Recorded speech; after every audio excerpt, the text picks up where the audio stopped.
So this video is about 3D printers that you can use with your Arduino. And technically you can use any 3D printer with your Arduino if you want to make mounts and supports and robotic arms and robotic chassis and that sort of thing. You're going to need a 3D printer. As you make Arduino projects, at some point you're going to want to bring your project up to a higher level, more professional look and finish. And the 3D printer will allow you to do that. And there's many 3D printers out on the market. And I just wanted to go over the one that I bought. They're all very basic. They're all basically a very high precision craft glue gun, hot glue gun. I don't know if you're familiar with crafting and craft work and artwork, but there are glue guns. You buy a little rod of a particular plastic and you put it in the back of the glue gun and you squirt the glue gun out and then you glue pieces together. Fundamentally, that's exactly what a 3D printer does, except it has a much higher level of precision when it extrudes the plastic. And so for that case, whatever 3D printer you decide to get is not as important.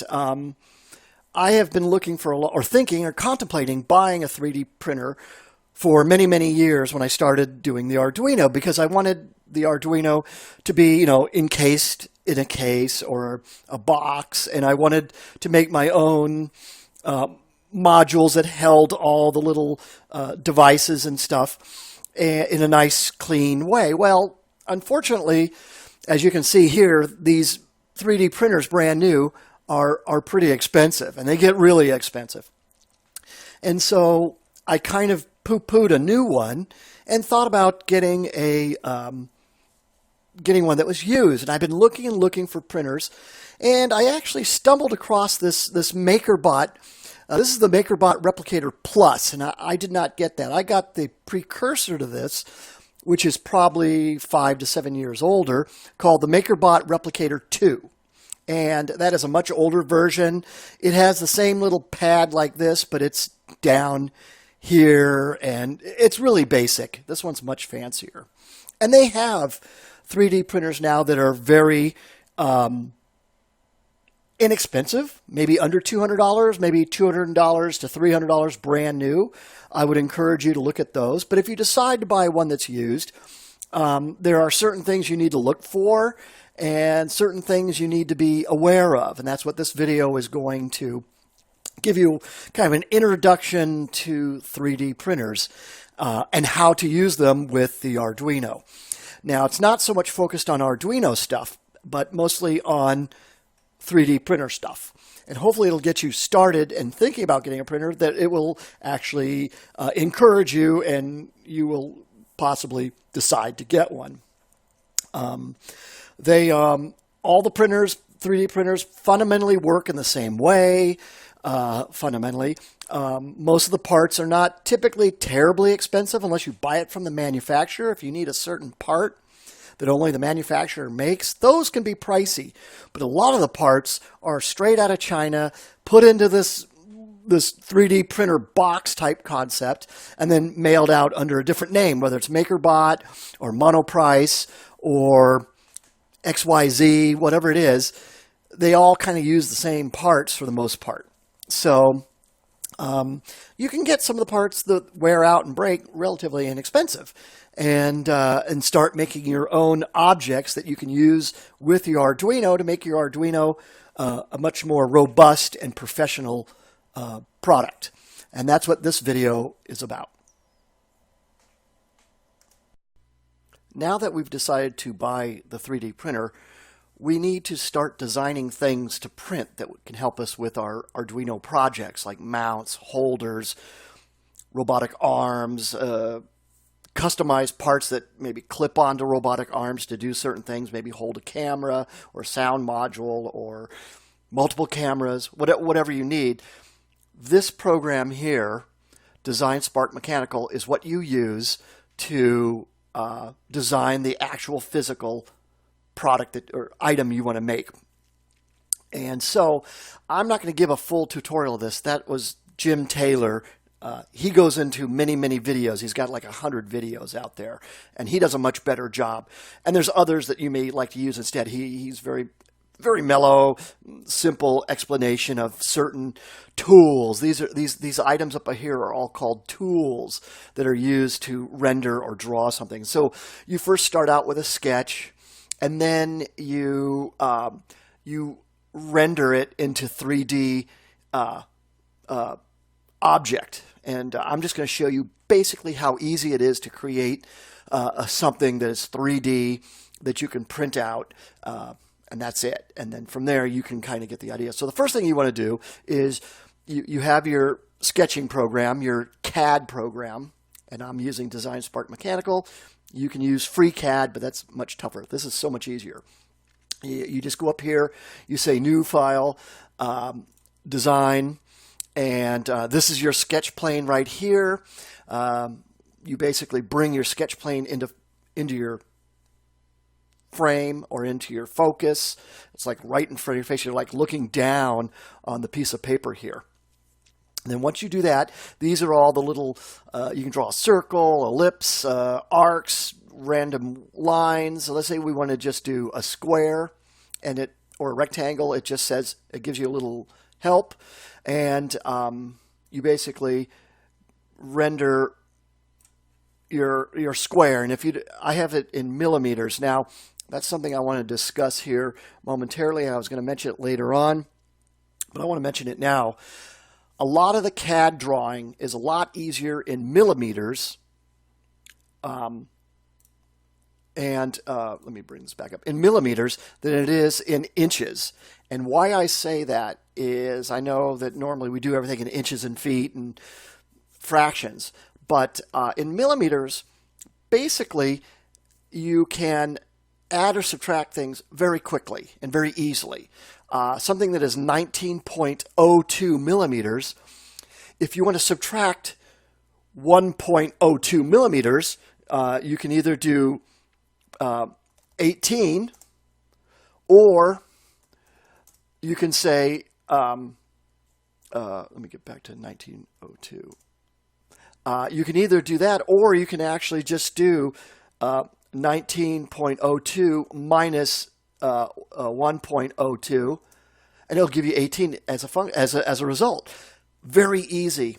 But if you start doing stuff like 2 3/4 inches minus 17/32, okay, that's going to be tough.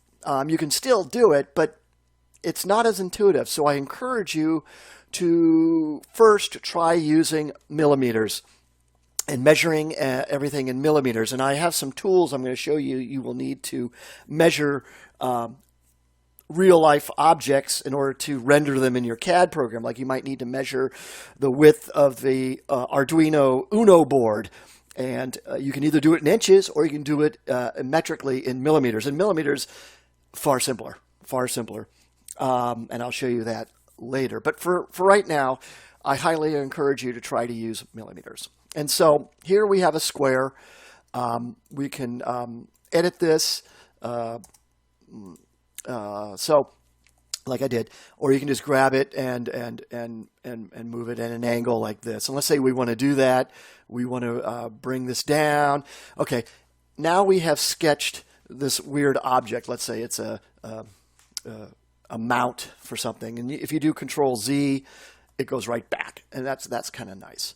So, but right now, if I hold down the left mouse button, we can kind of see that it's just on a piece of paper. It's only two-dimensional. We want to make it three-dimensional. In order to do that, it's real simple. You just select Mode, and now you see it's changed color, but it's still kind of flat. And all these things are kind of popping up. This is an XYZ plane, and this is how you describe which way to pull your object. Pulling. Pulling is the act of turning a two-dimensional object into three-dimension. And here you will see our mode. Here we're in 3D mode. Where up here we were in Sketch 2D mode. And so when we go pull, you will see we need to select this, and it turns yellow. And it has a little arrow that shows you which way to pull something. And so basically it's still two-dimensional, but once I grab this, I do the left mouse button and I pull, you can see, uh-oh, it's now three-dimensional. And you can give it a, you can specify how long you want that to be. Let's make it 15 millimeters. Boom, there it is. And now we have a cube, a perfect 3D cube right there. And I literally can save this by two ways. One, you save it up here. You save the Design Spark mechanical drawing, or you can export it as a 3D printed object. And that's what you use to print objects, is an STL file. And an STL file you then bring into your slicer or your printing program. This is not the printing program. This is the design drawing program. So that's something to kind of keep those two separate. This is the 3D CAD program, and a slicer is the printing of the 3D object program. So this is how you make a 3D object. I'm not going to go into how to design stuff and all that other junk. Look at Jim's files, but it's really easy. If you want to make a sphere attached to this, you can do that. Now we have a sphere. You want to do a cone, you can do a cone. And now there's a cone connected, and now we have all this glob that we could make. And you can edit this really easily. You can put chamfers and you can delete stuff. It just gets as wild as your imagination, and it's very easy to do. Now in FreeCAD, this would be kind of difficult. And so anyway, I just wanted to point out that you basically do your drawing. You can select, if you want to put something on this face, you select the sketch mode, you click here, and now you can put a circle here, and then you can go to pull, and you can pull this, and you can pull it right through, and now you've created a hole. And you've created a hole all the way through the whole thing. It does it for you easily and quickly. So this will then allow you, again, to recap, to save an STL file that you can print. And then once you're in the printing programs, the slicer programs, you have to create, if you want to save it to an STL file, to an SD card, you have to create an X3D file, and that's separate. So let's talk about that. Let's get out of this and go to the slicer programs. And I'm going to tell you four slicer programs. Three I've tried out, they don't work for me, and then a third one here where I'm getting this annoying message thing is I couldn't get it to work on my computer or my printer, but it's one you might want to consider. So the first one I'm going to tell you about is Cura by Ultimaker. They make their own printers, but they also design this software that allows you to print, and it's a CAD program, obviously. It's a slicer program. Open source. It's really good, except it really works using the internet or using your Wi-Fi. My printer doesn't have Wi-Fi, so I really can't use it. But it's got a ton of options, and I'll show you some of the options in another program. But fundamentally, all these slicers allow you to control the temperature, the speed, the thickness of stuff that you can print. It's really important. For instance, let's go back to here. Let's say you want to make this hollow, and when you print something hollow on a 3D printer, it doesn't usually just leave it hollow, because also it would break very easily. It does something called infill, and that infill can be a honeycomb or rectangular boxes. And for instance, let me just show you. You click this, which creates a shell. I create a shell here. Okay, maybe that won't work there. Let's try this one. Will this work? No. So let's try a new file. And just so you see it, we create a box here. We do a pull, and then I'm going to pull it this way, boom, and now we want to make this hollow. There it is. Now it's hollow. I just click that button. You can see that it's hollow. Well, often you can either fill this in, and in order to do that, you use the slicer's options to do what's called an infill. And I'm not trying to get too complex here, but a lot of solid objects that you print aren't really solid, because that would use a lot of plastic material, a lot of filament. They're actually hollow, and they have little ribs and stuff that fill up inside and keep it structurally strong, but don't use a lot of plastic. Anyway, getting back to this is Cura. It's a slicing program. You can use it if it works with your printer. A lot of people use this. It's very popular. And I'm only going to talk about the free programs that you can download. There's one that you can buy that's about $150. I don't recall the name of it. It's very popular.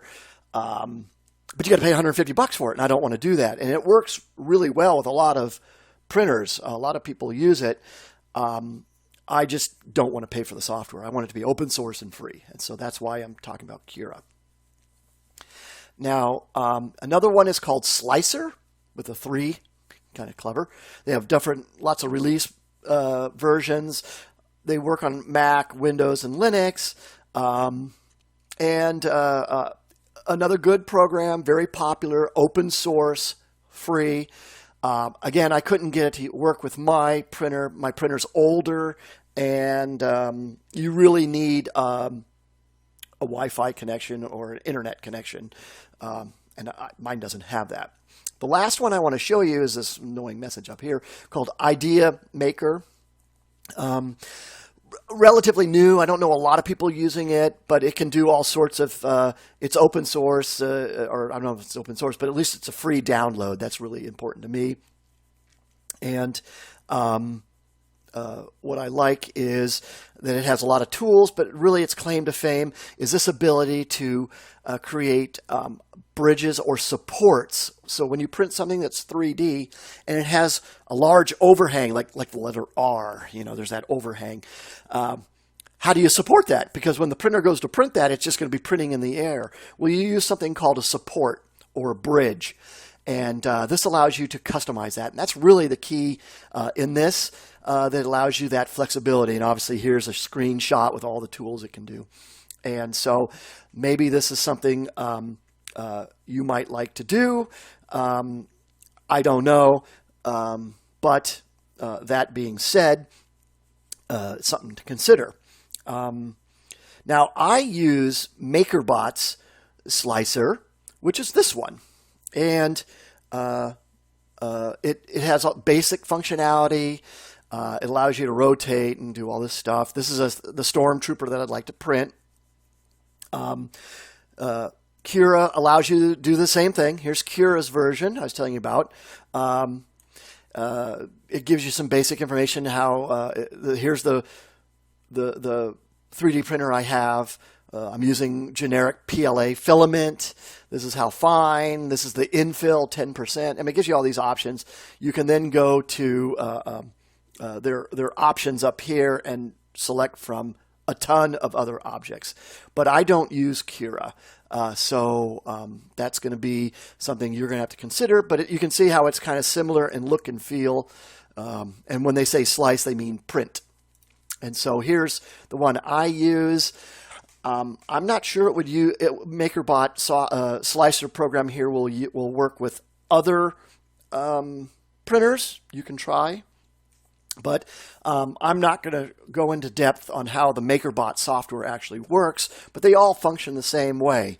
You basically, here's your view. You can see the top. You can see the side. You can see the front. Reset the view. You can move it. If we want to move it, there's X, Y, and Z. I can move it left, right, up, back. I can move it up and down. I can center it.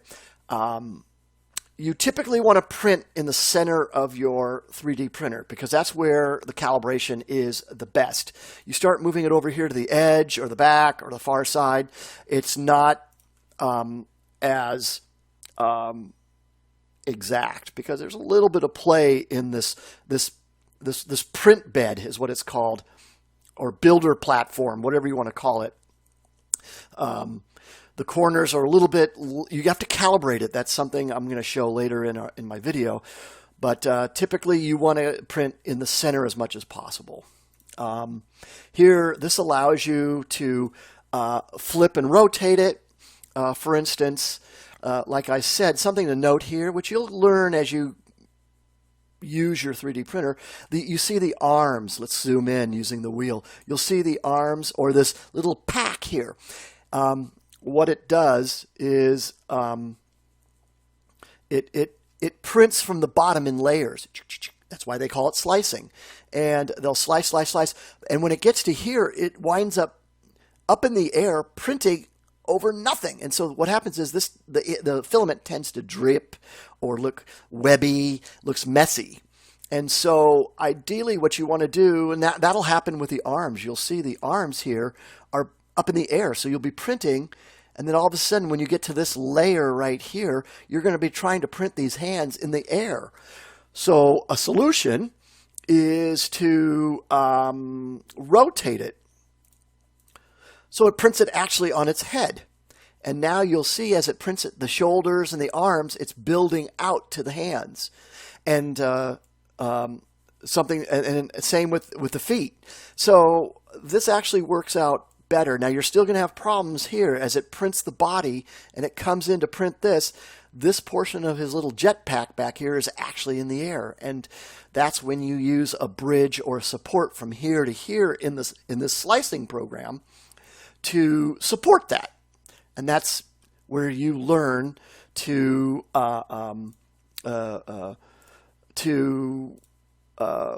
use these slicing programs and fiddle with them and practice with them a little bit. Now, this is last item here is what's called resizing. You can change it any way you want.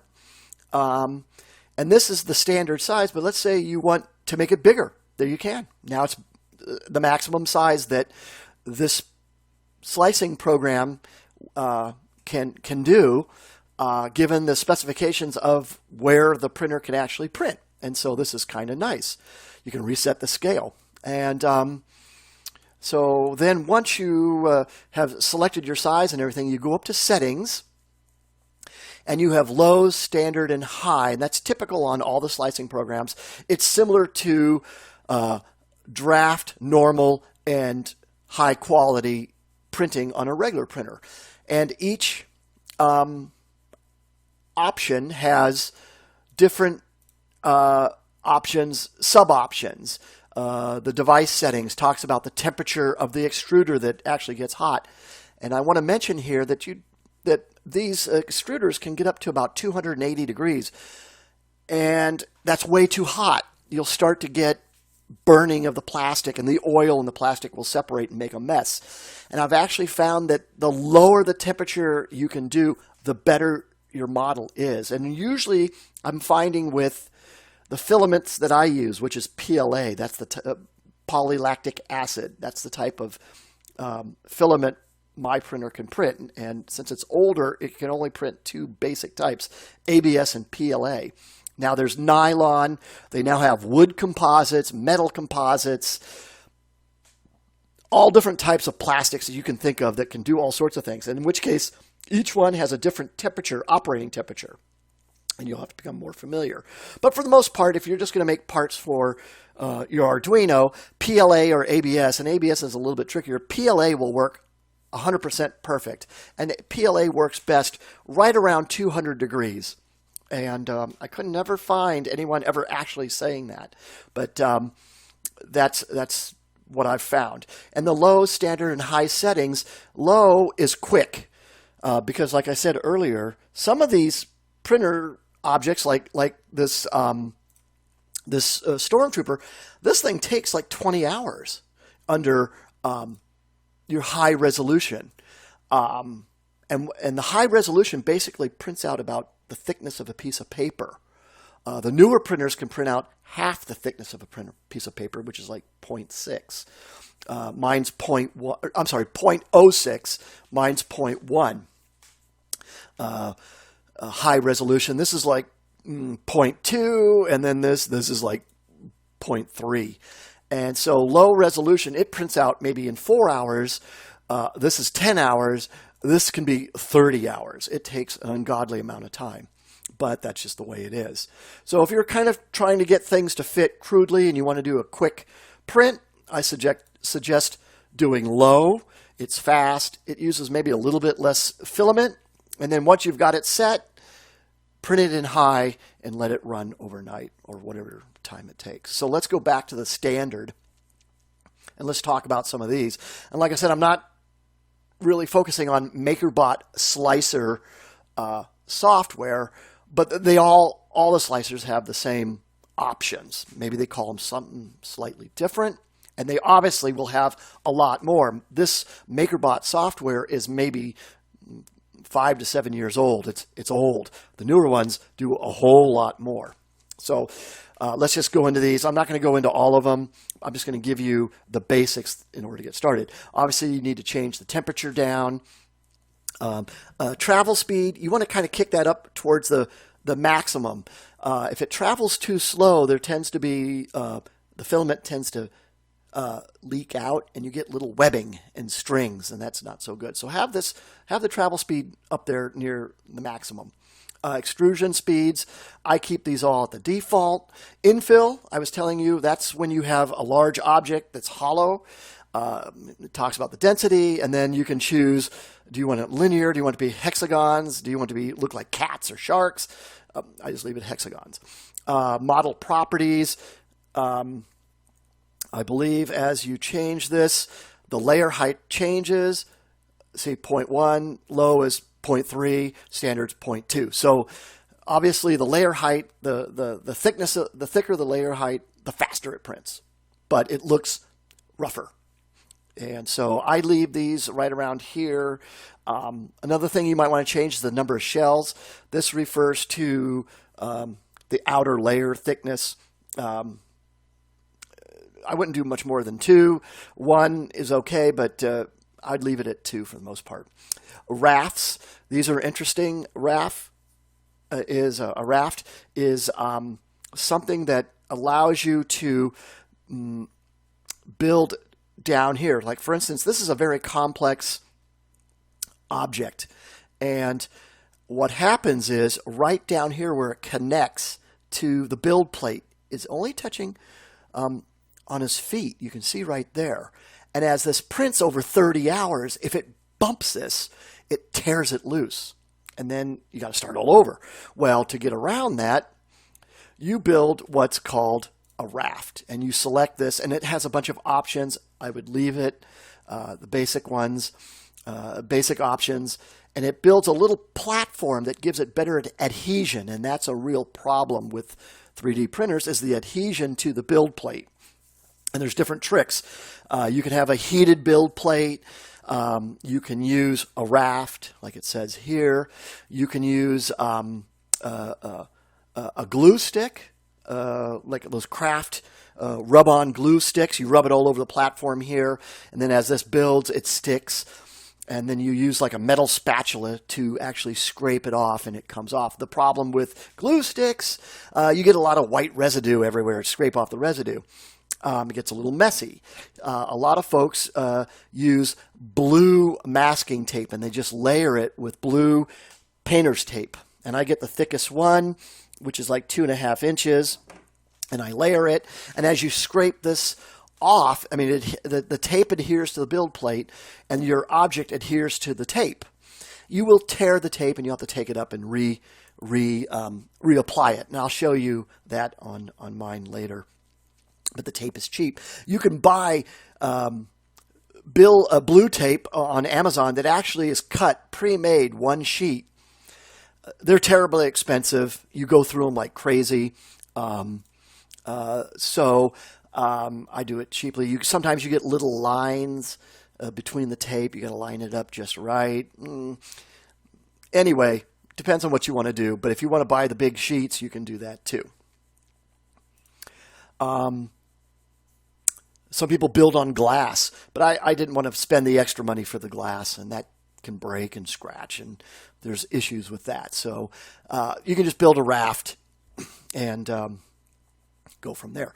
Now, we talked about supports and bridging. There's all sorts of different supports and bridging. Again, where the arms have to be held up right here, you would use a support. Try to rotate or orient your object. You can orient it so that it's on its back or on its side. Sometimes that helps, and then you don't need to use bridging. I would highly recommend not using any bridging or rafts or supports if you can. They're just awkward to use. The last thing here is the extruder. You'll need to put in your filament diameter, retraction and retraction speeds. I would leave those. I used to fiddle with those. Those are basically how fast does it retract when it goes from one printed object to another in a non-printing zone. To say if you're printing 2 items, you don't want it to pull the material across the space between the 2 items.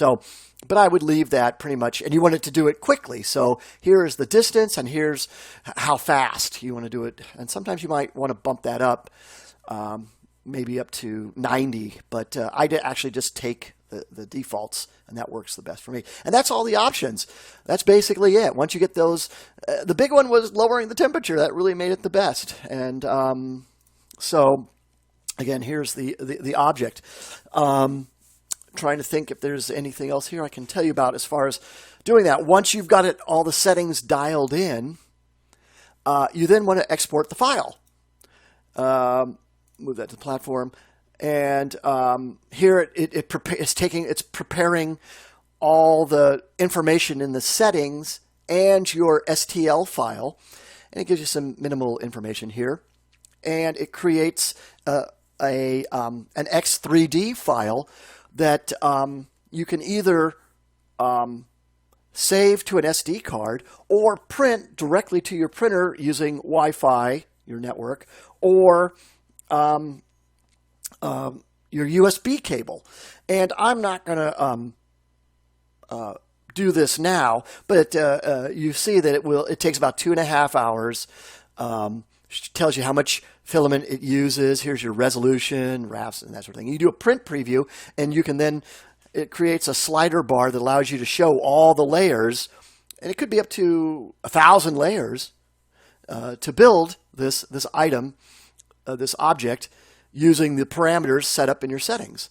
So, or you can export it and save it to an SD card, and then put the SD card in your printer, and then you turn on your printer and you set up your printer to print that file, and that's basically how you how you design and print 3D objects. So now I want to talk more about the hardware.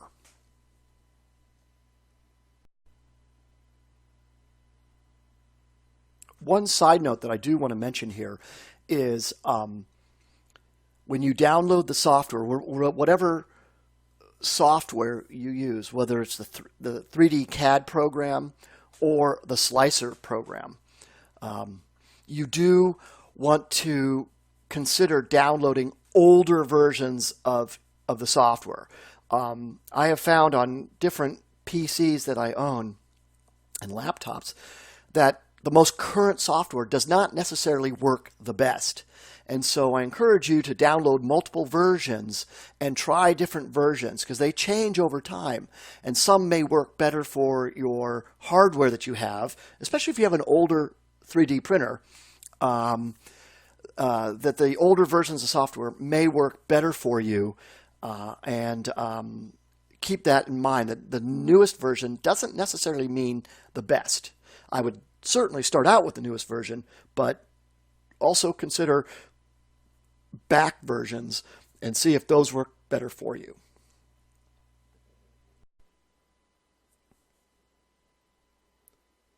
So I wanted to mention this website that I just recently found that's very interesting.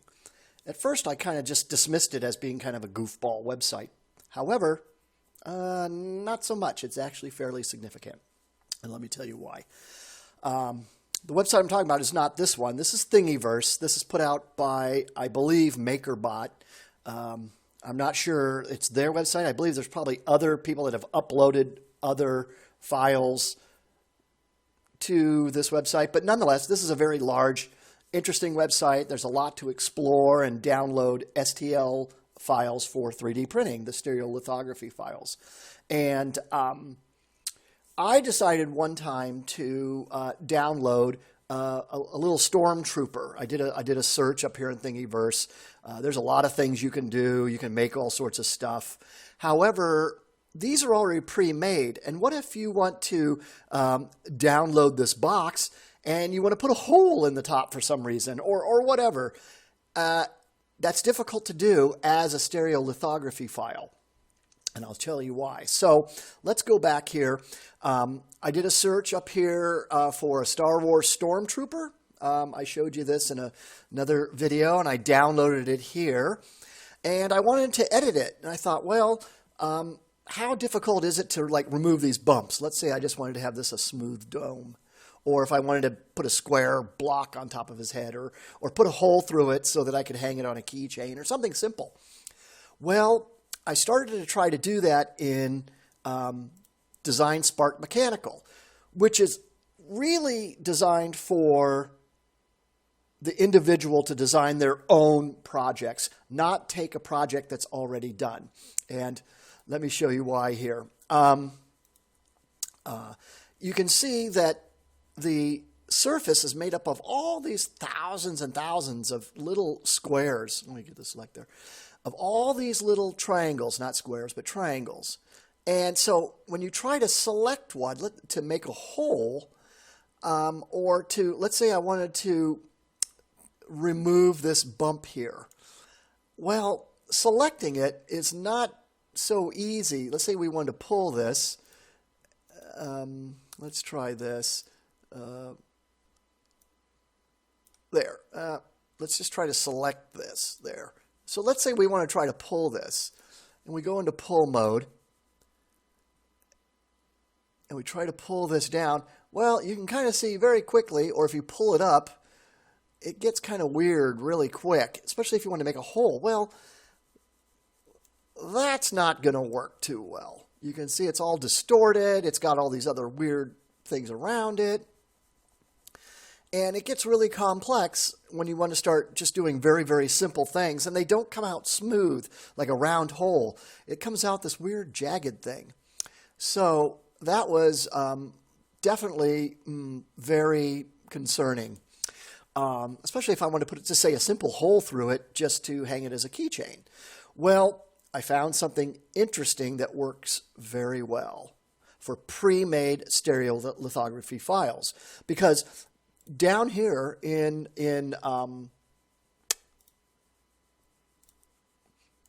your Design Spark Mechanical, it saves it when you go to File Save. It saves it as a Design Spark Mechanical rendering file, its own file type, and then you can reload that, and then you can edit your file. Well, this is an STL file, and it's already been designed on God knows what. I have no idea. This would be very difficult to design, I think, on Design Spark Mechanical easily. So they must have used some other program. Either they scanned it in, or they used some sort of CAD program, or maybe something like a Blender that allows you to do animation, and it just generated it using animation. I have no idea. This is kind of way outside my pay grade. But I did find a program, like I said, that allows me to modify these STL files in a very rudimentary, simple way, which might work for you. So going down here, we download this file, and then you bring up a program right here called Tinkercad. It's made by Autodesk, and I had seen this a while back, and I kind of poo-pooed it because I thought it was kind of a simple little program for designing stuff, but it does have some pluses to it. Here's some projects you can do and some other junk you can do. I'm not interested in that. What I am interested in is you join, and then you sign in, And it takes you to the Tinkercad desktop, your own desktop. And then from there, you create a new design.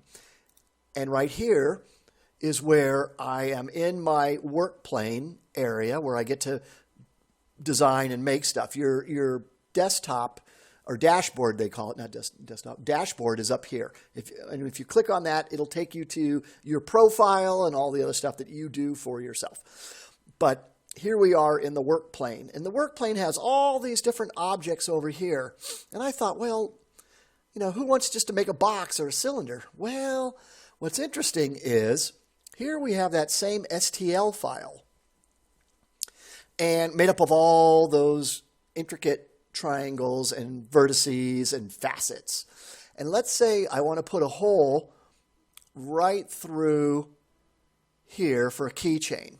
Okay, now you see this grayed out. These are, I believe, are holes that it creates. This is a cylinder. So what you do is you pick a cylinder and you put it right there. Okay, and let's turn it this way. And let me turn it back. What we're going to do is we're going to pull the cylinder up. I'm sorry, let's do that again. We're going to raise it up. Okay. And then let's make it a smaller diameter because it's a little bit big. Let's just reduce it down just a little bit so we can put a keychain through it. Okay? Now what we want to do is we want to rotate it. There we go. And then we're going to rotate it this way. And what we're trying to do, we got to take the snap to grid off. And so we're going to rotate it this way. And then what we want to do is bring it up. And then we want to bring it over so it goes right through his head. And you can see it goes right through his head. Okay, so it's not really, I don't have it set up really super well. It's not really the point. There's actually got to be another one here somewhere. Here we go. Whoops. Let's level this out just a little bit. Like I said, I'm not the best at this. Okay, well, that's good enough. So let's say that's right where we want the keychain to go through. Well, you'll notice, that this can be a solid or a hole. And I'm just going to give you the basics here. There's a lot to this program I don't even know, but I'm going to make it a hole. Okay, put that away. And now you'll see that it changed color. It kind of changed to this weird looking tubular thing. Well, now what you do is you get rid of that and you select the whole object, the entire object, and up here it says group. And when you group it, it's going to group the hole into the head of the stormtrooper. There it is. So now what you've done is you have effectively made a hole in the stormtrooper. And there it is. You see that hole? Nice and clean. You can see it right there. Let's move in.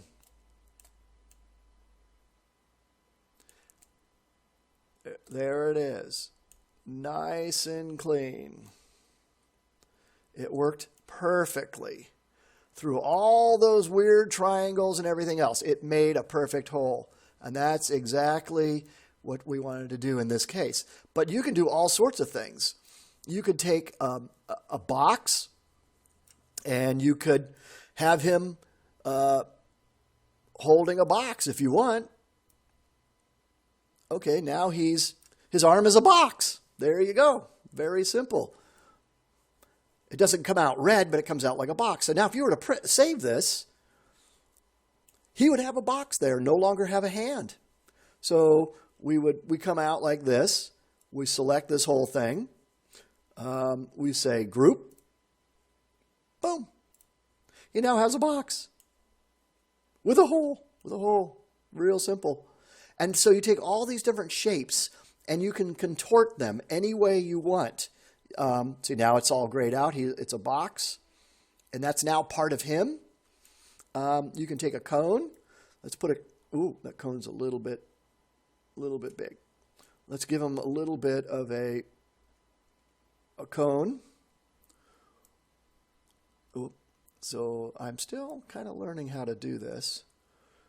So we can take this up to where we want it.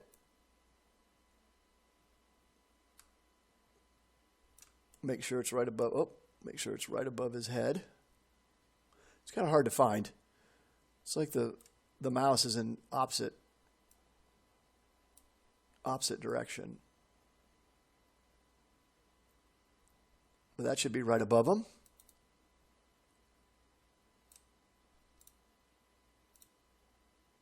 I think you always got to check sideways. Oh, nope, not quite. Give him a little bit of a pointy head. Kind of hard to tell from this angle.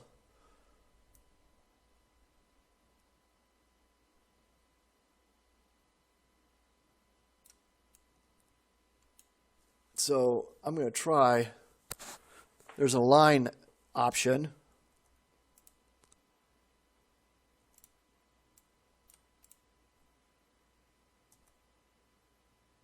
Okay, so that doesn't seem to, I can't seem to get that to work.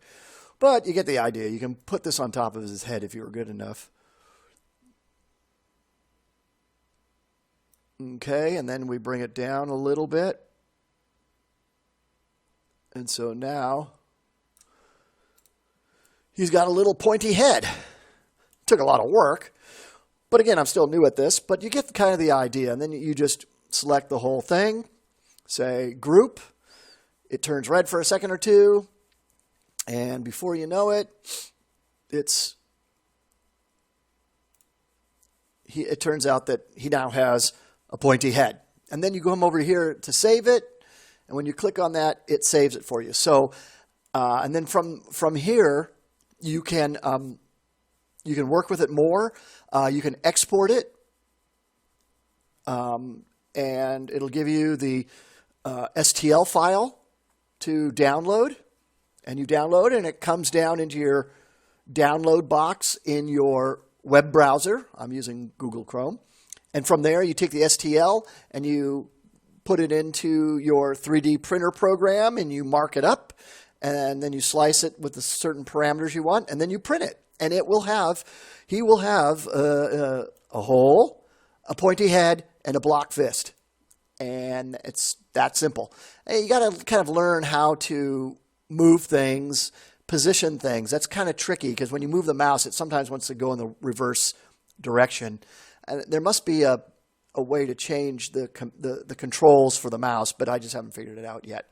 I find that I want to take the snap grid off all the time, and so that I can position things where I want to put them. But there's a lot of web videos on YouTube that you can look at to work with Tinkercad, and I highly recommend you consider using it to modify pre-made third-party STL files. This is the Stormtrooper I downloaded from Thingiverse and printed on the MakerBot Replicator 2. So I'd like to show you around my printer. Your printer is going to be very similar in function and construction also, but I'll give you just the basics. Let's start out with the front here. This down here is called, this blue thing, this is the tape I was telling you about. Let me move in a little bit, move these things out of the way. This is some tape that I've taped on here. This is the build plate. These are arms that go across that hold the build plate. Underneath the build plate, and I'm not sure you can really see it here, there are some little screws right there that allow you to calibrate the levelness of your build plate. And it's critical that your build plate be level, because if it's not, your print jobs will come out really, really bad. Uneven, the flow of the nozzle. And basically, when you do level your build plate, there's an option down here in your utilities that allow you to level the build plate. And basically the build plate here will rise up to your heated nozzle here. And this is what's called the hot end, and the filament drips out here. And so between this nozzle and your build plate, you want to be able to insert a simple piece of paper and slide it back and forth. Sometimes these printers come with a card, but technically I've found on the internet and everywhere else, everyone says a piece of paper and it should just grab. So that's something you want to practice, but you want to get that down so that you have a nice level build plate and it's the right distance, because if it's not the right distance, you'll get clumping on the nozzle and it'll just be a gooey mess. So that's the build plate. I showed you the hot end nozzle. My problem was the nozzle up here, the hot end nozzle, which is a 0.4. They have different sizes, but mine only really prints with a 0.4. The newer ones are 0.3 or less, or you can get ones that are even bigger. But with my 0.4, the problem was the hot end was not the tube that delivers the filament into that nozzle was clogging, and I literally had to cut the thing apart in order to replace it and fix it correctly. So it can take some effort. And I bought these on that website I showed you. These are new hot ends, which are that right there. This is like 5 of them. I only used one. And you can see the Teflon inside the barrel there. And that's really what saved this printer.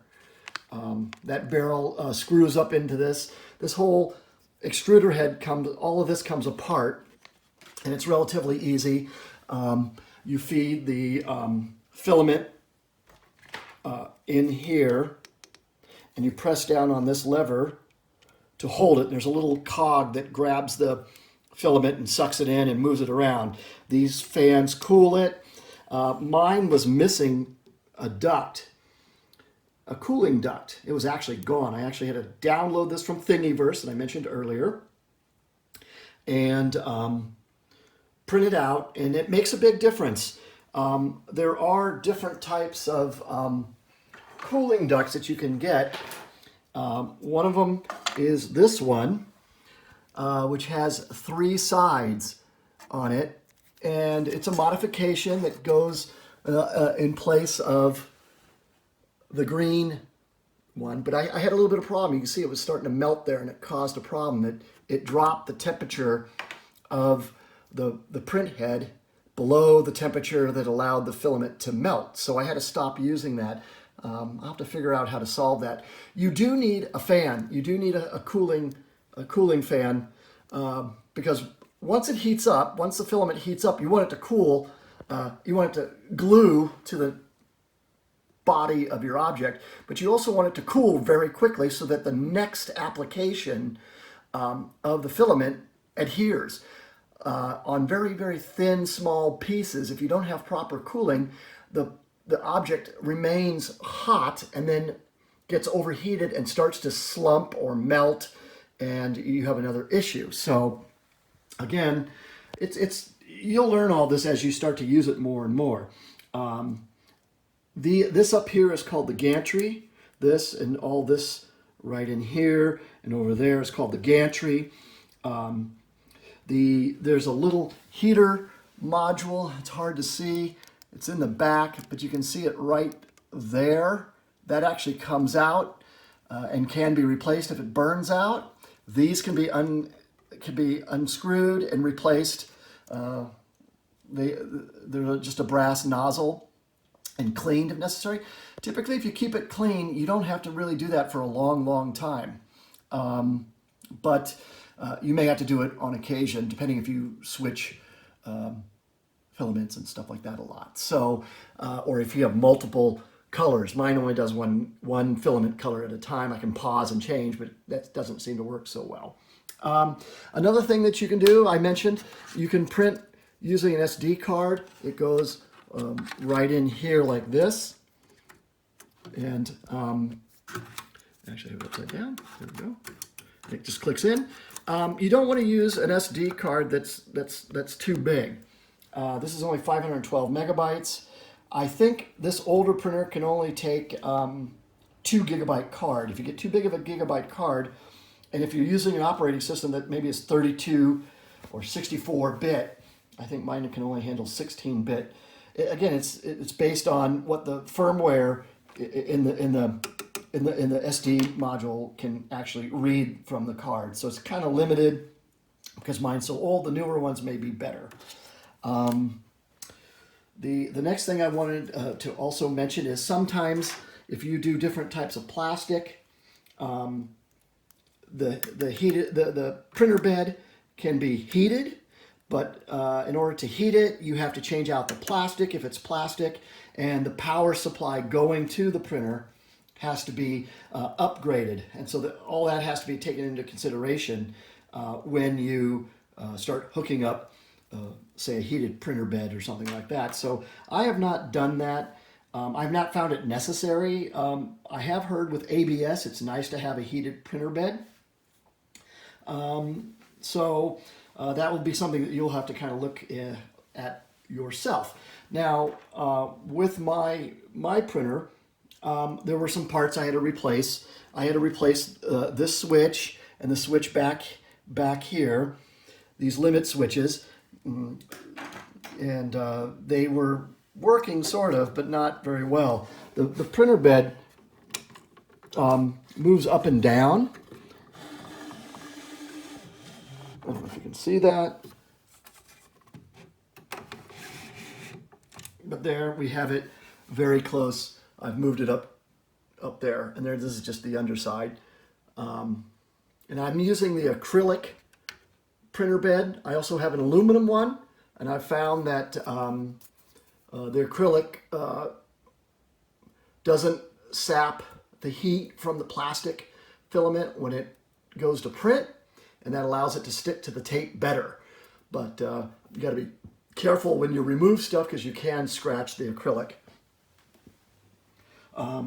What other things can I tell you about here? Something to also consider when you buy a used 3D printer is you want to go to the setup and look to see how many hours it's been running. Now, when you go to offer a price for the printer, if it has a lot of hours, say 500, 1,000, 1,500 hours of use, you can offer less money because that's a pretty heavily used printer. And not that these wear out so easily. The parts are relatively simple and easily replaceable, like I mentioned earlier, at not too much of a cost, but it is a little bit of a hassle factor.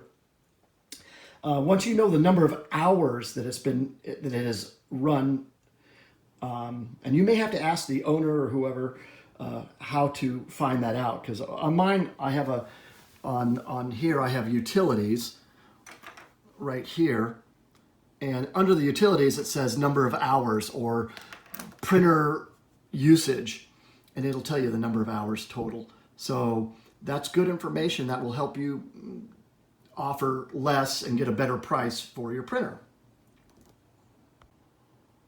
One of the more major modifications I made to my 3D printer was moving the filament above the extruder. Normally the filament here mounts to the back over here of the printer, and then the filament comes up and over into this little tube, and this tube is actually much longer. It's about as long as this black wire here. I cut the tubes because I don't need that length anymore, but the feeding of the filament from the back of the printer up and over put stress on the extruder and could possibly sometimes cause the printout to fail or to jam up or just not extrude the right amount of filament. So now one of the modifications was to move the filament above the extruder. And here I'm just using a tripod. You can actually make 3D objects that mount to the top of your printer up here, and then allow the filament to be above. I find this just to be just as good for me, but you definitely want to have your filament above your extruder.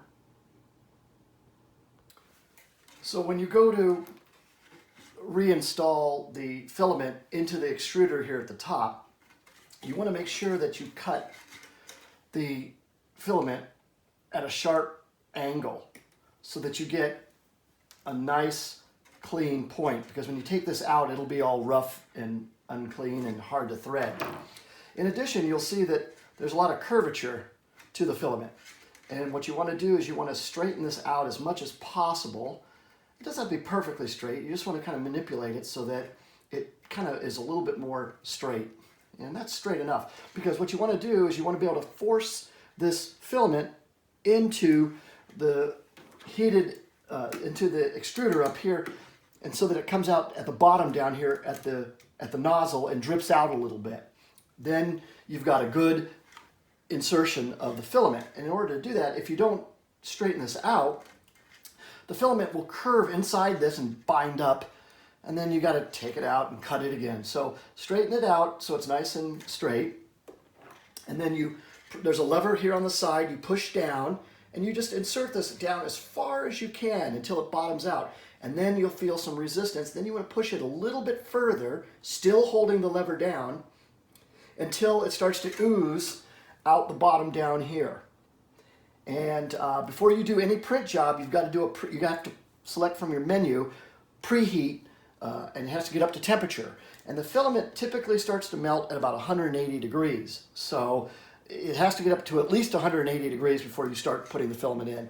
Once it's in and you've pushed it and it's starting to ooze, you can stop the preheat function and then print your file.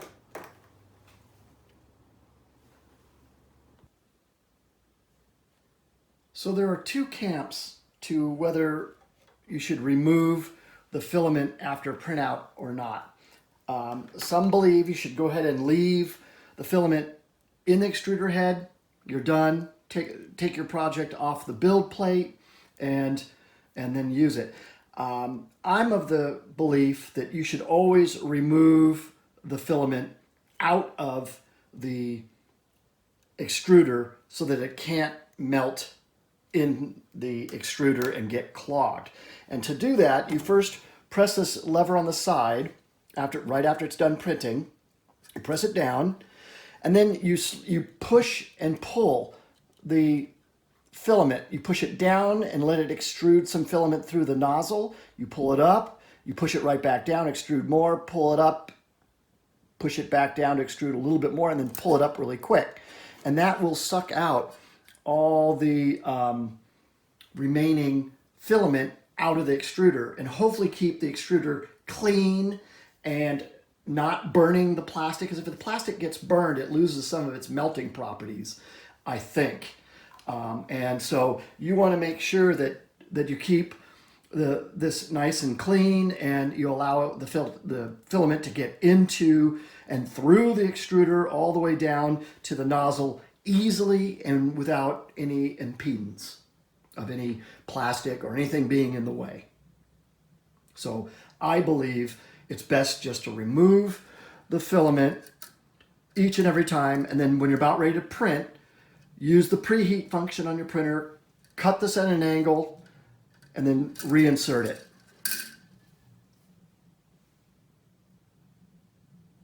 So some of the things you're going to need to do your 3D printing, other than a PC, are these tools here. They are very basic tools, but they are really necessary. The first tool is the filament. I'm using MakerBot because that's the manufacturer of my printer.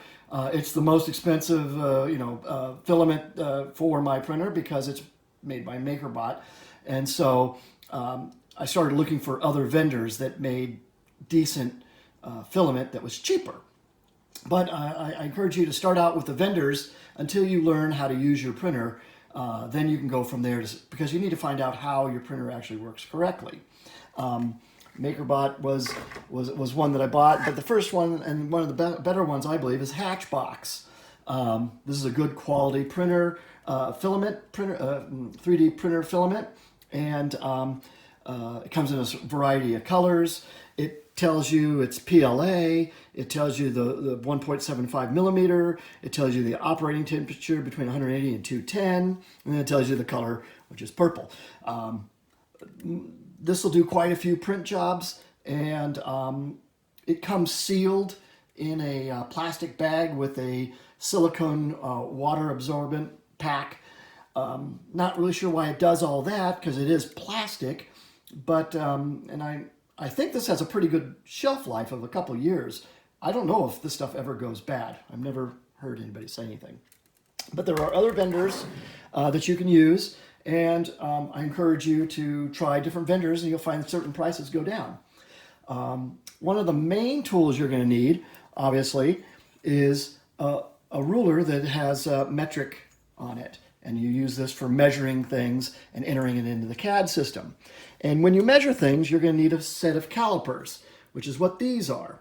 And they can measure, for instance, say you want to measure the width of this pen. There you go. You measure it that way. You turn it on. Mine's older. You zero it out. You open this up. You measure it, and it tells you in millimeters what it is, and then you enter that number into your CAD program and it measures it perfectly.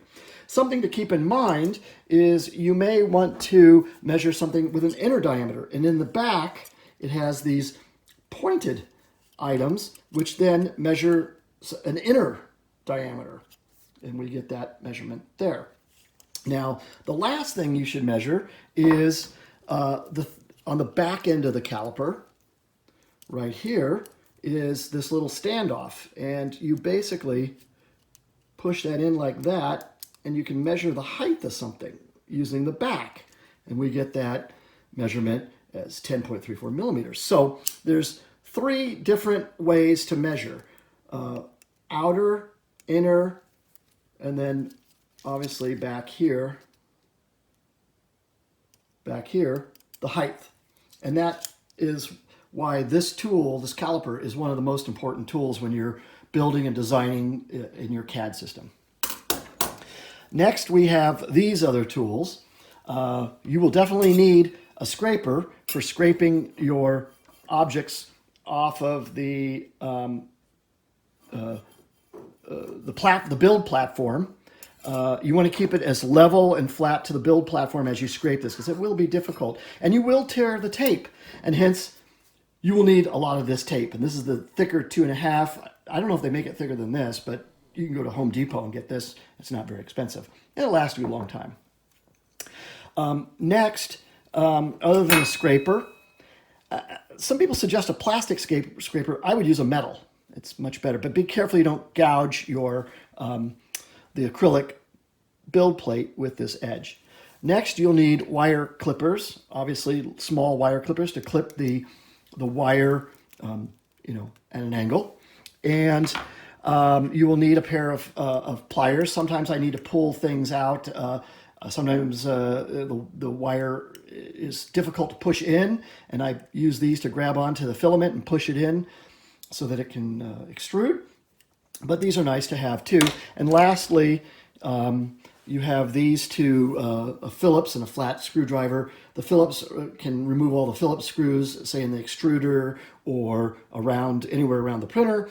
And then lastly, you have a flathead screwdriver to either pry something out or in and push things down as you do it. And you can use it, like I said, to pry. And those are basically all you'll need. My printer also uses an Allen wrench. I don't have it here, but that's only for if I need to take something really apart. I did mention, I want to mention that I use WD-40 with a nozzle to spray some of the servo motor near where it has a little bearing, and the bearing is nice to have that, especially if you're doing a long print job, to have it sprayed so that it runs smoothly. The gantry silver rails I sometimes will add or coat with lithium grease, just a little bit to keep it so on the large print jobs it prints smoothly without effort, because you don't want the filament here to bind in any way or cause or slow down or anything You want that whole mechanism to move freely. And so the last thing I want to mention is super glue. This is what you use to glue the filament.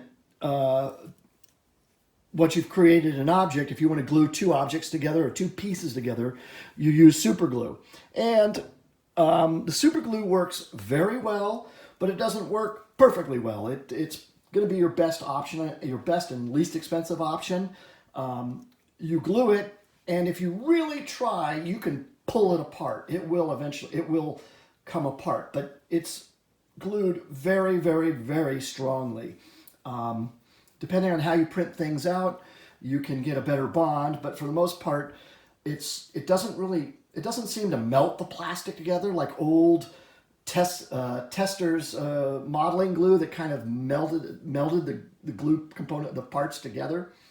But it works really well, and I think that's really about your best solution. I tried using PVC and ABS glue. Now, if you print with ABS, maybe you can use ABS glue like from plumbing, but I'm not sure. I haven't tested that.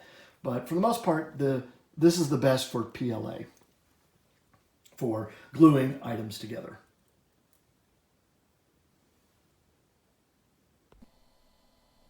Well, I hope that this video has given you insight on 3D printing and some of its applications and how to actually create a 3D object, measure it, save it, edit it, print it, put it into a slicer, change some configuration to get certain type of print, and then to actually print it out and possibly use the object that you created. Again, this is not the end-all be-all video. It's merely just a very, very minor introduction to 3D printing. There's a lot of information out there. There's a lot of people out there that are much more involved with it than I am. I just wanted to find out, how does the process work from conception to actually holding the device in your hand, the printed product in your hand? And I did that, and that's what this video does. So please leave comments, like, and share this video, and I hope to do more videos, a little off topic, but still related to Arduinos. I encourage you to subscribe to my channel so that I can make more videos of interest for you and continue improving them and offering different insightful topics. Thank you.